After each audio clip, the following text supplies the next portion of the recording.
Hello everyone, welcome back to my channel. So मैं हूँ भारती और आज आप लोग के लिए लेकर आई हूँ एक नई कहानी का रिव्यू।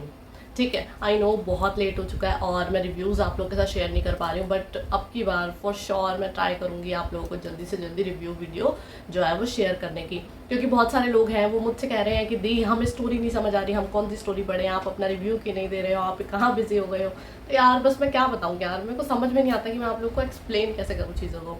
बट चलो कोई बात नहीं, जैसे ही मैं कहानियाँ पढ़ती हूँ मैं कोशिश करती हूँ कि उसका रिव्यू आप लोग के साथ जल्दी से जल्दी शेयर करूँ।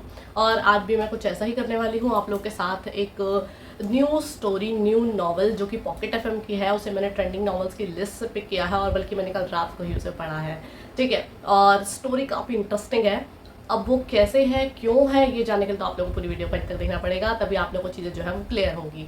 ठीक है, तो पहले मैं आप लोगों के साथ इसकी डिटेल जो है ना वो शेयर कर देती हूँ, बाकी लिंक्स वगैरह जो भी होंगे मिल जाएंगे आप लोगों को डिस्क्रिप्शन बॉक्स में, वहाँ से जाके जो आप लोग स्टोरी को पढ़ सकते हैं। ठीक है, तो ये जो स्टोरी है ना उसका नाम है माई साइको क्वीन। इसकी जो रेटिंग है वो 4.3। इसकी जो ऑथर है वो है अनुवी। ठीक है, इसके अभी तक 68 चैप्टर्स आए हैं अराउंड। मैंने स्टार्ट के मैंने कुछ चैप्टर्स जो हैं वो रीड किए हैं। अब मैं आपको नंबर नहीं बता रही क्योंकि नहीं तो आप बोलोगे आपने इतनी जल्दी दी, जज कैसे कर लिया स्टोरी को। तो देखो यार, वही वाली बात होती है, अगर इंटरेस्ट क्रिएट होना होता है ना स्टार्ट में ही हो जाता है। अगर कोई चीज़ पसंद आनी होती है तो वो स्टार्ट में ही आ जाती है, वरना तो वो रिजेक्ट हो जाती है। मेरे साथ तो ऐसा ही है, देखो, क्योंकि इतनी कहानियाँ पढ़ चुकी हूँ ना, आप सेम चीज़ें आती हैं या फिर वही चीज़ें रिपीट हो रही होती है, तो फिर इंटरेस्ट कहाँ से ही बिल्ड होता है ना। बट यहाँ कुछ डिफरेंट है। अब वो क्या है ये तो मैं अभी आप लोगों को बता ही दूंगी। पहले मैं आप लोगों के साथ इसकी टेल जो है ना वो यानी कि इसमें जो मेन लीड्स है, सॉरी, उनके बारे में बता देती हूँ। तो जो हमारी हीरोइन है उनका नाम है माया। ठीक है, और दूसरी तरफ जो हमारे हीरो हैं उनका नाम है आदित्य। और इसके इंट्रोडक्शन में बताया गया है कि माया एक जानी मानी बिजनेस वुमेन है जो बाकी लड़कियों से बिल्कुल अलग है। उनके जीवन में उनका बिजनेस और पैसा ही महत्वपूर्ण है। शायद लोगों के लिए वो एक सफल व्यवसायिक महिला हो, लेकिन असलियत में उनके साथ कोई नहीं है। शादी जैसी चीज़ों से उन्हें कोई जो है मतलब नहीं है, उन्हें उसमें कोई दिलचस्पी भी नहीं है। पर अचानक उन्होंने अपने ही पर्सनल बॉडीगार्ड से कॉन्ट्रैक्ट मैरिज कर ली। आखिर क्या वजह थी जिसके कारण शादी से नफरत करने वाली माया ने अपने ही बॉडीगार्ड से शादी कर ली। ठीक है, तो आगे इस कहानी में क्या होने वाला है और इस कॉन्ट्रैक्ट मैरिज में किस तरीके से जो है वो लव एंगल ऐड होगा या फिर नहीं होगा, ठीक है, वो तो हम स्टोरी में आगे आगे देखेंगे। बट इन सब चीज़ों से अलग, जैसा कि बताया गया, आप लोग को समझ आ गया कि यहाँ पर हमारी हीरोइन जो है वो मेन फोकस जो है वो उन्हीं पर है, क्योंकि वो ज़्यादा जो है वो पावरफुल और स्ट्रॉन्ग दिखाई गई है। ठीक है, बहुत कम ऐसा देखने को मिलता है हमें स्टोरीज़ में, आप भी मानते होंगे इस चीज़ को। ठीक है, सेकंड चीज़ यहाँ पर जो मुझे लगी वो ये कि क्या बोलते हैं, जो हमारे हीरो हैं वो बेशक चाहे बॉडीगार्ड है, मिडिल क्लास फैमिली से बिलोंग करते हैं, लेकिन उनके अपने ही कुछ राज हैं जो कि खुलने बाकी है। वो किसके कहने पर जो है वो ये चीज़ें कर रहे हैं, वो क्यों इनके जो है वो बॉडीगार्ड बने हैं, उनका कोई मकसद है, उनसे कोई ये चीज़ें करवा रहा है, और करवा रहा है तो क्या मकसद है, क्या वो पॉजिटिव है, क्या वो नेगेटिव है। इस चीज़ को लेकर जो है वो जैसे जैसे आप लोग स्टोरी पढ़ोगे आप लोग को समझ में आएगा।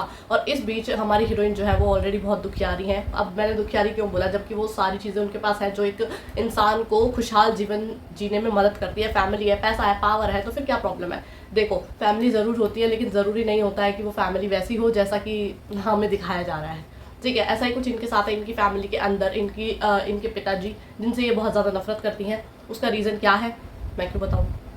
इनकी एक सौतेली माँ है, सौतेली बहन है। ठीक है, हाँ, तो जैसा कि मैंने बताया कि क्या बोलते हैं, उनकी फैमिली वैसी नहीं है। उनकी जो मॉम है वो अभी भी इस दुनिया में है, लेकिन उनके फादर ने ऐसा क्यों किया उनकी मॉम के साथ, क्या रीजंस है, इन्हीं चीज़ों की वजह से जो है वो अपने फादर से जो है वो बहुत ज़्यादा नफरत करती हैं। ठीक है, और साथ ही साथ जो उनकी स्टेप मॉम है और स्टेप सिस्टर है वो भी जो है उनको पसंद नहीं करती। अब इसके रीजंस क्या है आप लोगों को तो ये चीज़ें क्लियर होती हैं, क्योंकि भाई ऑब्वियसली कि वो उनके मतलब स्टेप वाला सीन आ गया ना, जहाँ पर सौतेलापन आ गया, वहाँ पर तो चीज़ें अलग हो ही जाती है कि नहीं है। ये चीज़ें मुझे कहने की ज़रूरत ही नहीं है। तो लेकिन इन सबसे अलग एक और कैरेक्टर है इस स्टोरी में, और इनके भाई हैं वो बोलने वाले, मतलब रियल ब्रदर नहीं है, लेकिन वो इनके साथ ही रहते हैं। वो कहाँ से मिले, क्या उनकी स्टोरी है, वो आप लोग खुद ही स्टोरी में कह रही हूँ, हाँ, खुद ही स्टोरी में ही पढ़ लेंगे। और साथ ही साथ उनकी वाइफ भी है जो कि 3 या फिर 4 मंथ प्रेग्नेंट है। ठीक है, उनका बिहेवियर इनके लिए बहुत अच्छा है। वो चाहते हैं कि ये खुशहाल जीवन जिए, क्योंकि ये बहुत ज़्यादा ना, मतलब ये कह लो दुनिया से कटी कटी रहती हैं। इनकी जो एक तरीका है जीवन जीने का वो भी इस तरीके का हो गया है कि वो बहुत ज़्यादा रूड और एरोगेंट हो गई है लोगों के साथ। ठीक है, अगर वो किसी से, हर कोई जो है वो उनके सामने आकर बोलने से जो है वो कतराता है, चाहे वो उनकी मॉम हुई, उनकी भाभी हुई या भाई हुआ। ठीक है, उनका भाई जो है वो उनसे 2 साल बड़ा है, लेकिन फिर भी हमारी हीरोइन जो है वो सारी चीज़ें मैनेज कर रही है, वो फैमिली को हैंडल कर रही है, साथ ही साथ बिजनेस को भी, और वो हेड है फैमिली की। उनके दादाजी जो है उन्होंने अपनी पूरी प्रॉपर्टी जो है वो अपनी पोती के नाम जो है वो कर दी है। अब उनकी एक डेडलाइन थी कि उन्हें जो है वो शादी करनी है आज शाम तक। अब इसका रीज़न क्या है और क्यों जो है उन्हें ज़बरदस्ती शादी करनी पड़ी, और जिससे वो करने वाली थी वो कहाँ चला गया। हमेशा यही होता है कि वो भाग जाता है हमारे हीरोइन जो है वो उन्हें इतना डरा देती है शायद कि वो हमारे हीरो जो बनने वाले हो रहे होते हैं शायद कि वो भाग जाते हैं, फिर उनके पास कोई ऑप्शन नहीं हो रहा होता, अगल बगल जो उन्हें सही दिख रहा होता है उसको वो पकड़ के मुर्गा बना लेती हैं। ठीक है, तो इस कहानी में ऐसा ही है, इसलिए मैंने बोला कि कहानी बहुत इंटरेस्टिंग है, क्योंकि इसमें बहुत सारे सीक्रेट्स, बहुत सारी मिस्ट्रीज आप लोग को जो है वो देखने को मिलेगी। क्योंकि और सबसे बड़ी चीज़ क्या है कि फीमेल कैरेक्टर जो है वो स्ट्रॉन्ग दिखाया गया है। हमेशा वो छुई मुई वाला देख देख के यार, मतलब मैं तो बहुत उब चुकी हूँ, हर कोई लड़की इतनी मासूम, इतनी शरीफ होती है, कोई भी उसको बुद्धू बना के चला जाता है और उसको कोई फर्क नहीं पड़ रहा होता।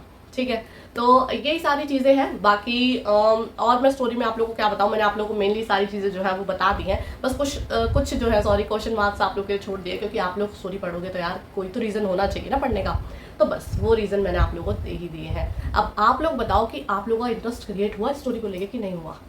देखो मेरा तो है ही है, मैं तो पढ़ रही हूँ, लेकिन आप लोगों का हुआ कि नहीं ये जानना काफ़ी दिलचस्प होगा। और स्टोरी किस तरीके से आगे चल रही है, और राइटिंग में कोई कमी नहीं है, इजीली आप लोग पढ़ पाओगे, सारी चीज़ें अच्छे से एक्सप्लेन की गई हैं, और अच्छे से जो है वो एक ग्रिप बना कर रखी गई है कि जो व्यूअर्स हैं या रीडर्स हैं वो जो है वो स्टोरी पर अपना पूरा फोकस रखें। ये बेस्ट चीज़ है। बाकी मैं राइटर से एक ही रिक्वेस्ट करूँगी कि वो रेगुलर रहें, ताकि ये ना होना कि कई बार ऐसा होता है कुछ इश्यूज हो जाते हैं जिसकी वजह से जो है वो नहीं लिख पाते हैं। बट क्या होता है ना, इससे ऑडियंस जो है ना वो थोड़ी नाराज़ हो जाती है और गायब भी हो जाती है मोस्टली, तो क्योंकि इतना सब्र कहाँ है किसी के पास आजकल तो बस यही चीज़ें हैं। बाकी मैं ये स्टोरी हर किसी को रेकमेंड कर रही हूँ। हाँ, इमोशनल चीज़ें बहुत सारी हैं, ये कह लो कि बहुत कुछ आप लोग को सीखने को समझने को भी मिलेगा कि यार चीज़ें जो है वो किस तरीके से होती है। हर बार आपको ही जो है वो ज़रूरी नहीं है झुकना। ठीक है, सामने वाले को भी जो है वो एडजस्ट करना पड़ेगा, और भी बहुत सारी चीज़ें। और इसमें लव एंगल जो है इन दोनों के बीच, बॉडीगार्ड और हमारी हीरोइन के बीच में, वो किस तरीके से आएगा। हालांकि अट्रैक्शन है कहीं ना कहीं, हमारे हीरो जो है वो उनको पसंद करते हैं, लेकिन वो नहीं कह सकते क्योंकि उन्हें एक बहुत बड़ा गैप दिखाई देता है, जो कि शायद से है भी। ठीक है, लेकिन वो कहते हैं ना प्यार कोई सीमाएं, मर्यादा, समथिंग समथिंग नहीं देखता ठीक है, समझ गए आप लोग। अब इससे ज़्यादा मैं स्टोरी को लेकर और कुछ नहीं कह रही हूँ। रिकमेंडेशन की मैंने आप लोगों को सबको बता दी। बहुत ज़्यादा इमोशनल लोग हैं वो भी देख सकते हैं, कोई प्रॉब्लम नहीं, क्योंकि कहीं ना कहीं जो है वो जो इमोशनल चीज़ें दिखाई गई है उसको बैलेंस भी बहुत अच्छे तरीके से किया गया है। ठीक है, तो हर कोई जाके जो है स्टोरी को पढ़ सकता है, लिंक मैं दे दूँगी डिस्क्रिप्शन बॉक्स में। अदरवाइज आप लोग जो है ऐप पर डायरेक्टली सर्च भी कर सकते हैं। तो आई होप कि आप लोग को मेरी वीडियो और मैं रिव्यू जो स्टोरी को लेकर पसंद आया होगा। तो अगर आप लोग मेरी वीडियो पसंद आती है तो वीडियो को लाइक करना, चैनल को सब्सक्राइब करना बिल्कुल भी ना भूलिएगा। बाकी जब तक नेक्स्ट वीडियो आती है तब तक के लिए बाय एंड टेक केयर।